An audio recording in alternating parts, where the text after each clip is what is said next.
Dans ma semaine Blue Sky, réjouissons-nous ensemble de l'irruption de la concurrence tarifaire sur deux segments où elle n'existait pas.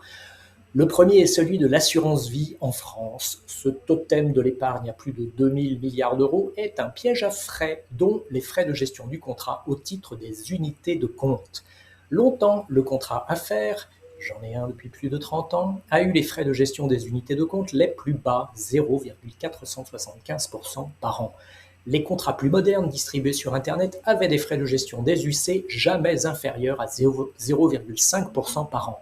Puis, coup sur coup, deux courtiers ont enfoncé ces seuils. Il y eut d'abord Louvre Infinity, avec ses frais annuels de 0,39%, puis la semaine dernière, Lucia CNP, avec ses frais annuels de 0,3%. Cerise sur le gâteau, ce contrat donne accès à 15 ETF indiciels sur lesquels il n'y a pas de frais de transaction, alors que la plupart des contrats facturent 0,1% à l'achat et à la vente de ces produits. Si vous avez vraiment besoin d'un contrat d'assurance vie et vous contentez d'une exposition indicielle au MSCI World, il vous en coûtera 0,36% par an avec Lucia CNP, 0,06% de frais de gestion pour l'ETF, plus 0,3% de frais de gestion du contrat.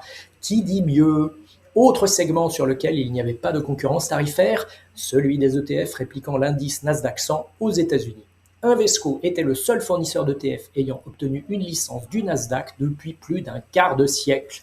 Résultat, des frais bien trop élevés, 0,2% par an, dont le Nasdaq récupérait une grosse partie, alors qu'Invesco avait l'obligation contractuelle de faire de grosses dépenses marketing.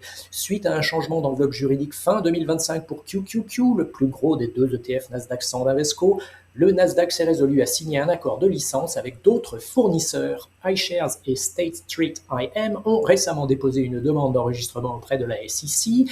Si on ne connaît pas les frais de gestion de leurs ETF, ils ne pourront qu'être inférieurs à ceux de QQQ qui sont passés l'an dernier de 0,2 à 0,18%. La prédation tarifaire du Nasdaq va peut-être prendre fin, c'est une très bonne nouvelle pour les investisseurs aux États-Unis. En Europe, l'ETF Nasdaq 100 le moins cher coûte 0,13% par an. C'est moins que l'ETF Nasdaq 100 le moins cher d'Invesco aux États-Unis qui coûte 0,15% par an. Vive la concurrence tarifaire, bonne lecture et bonne semaine.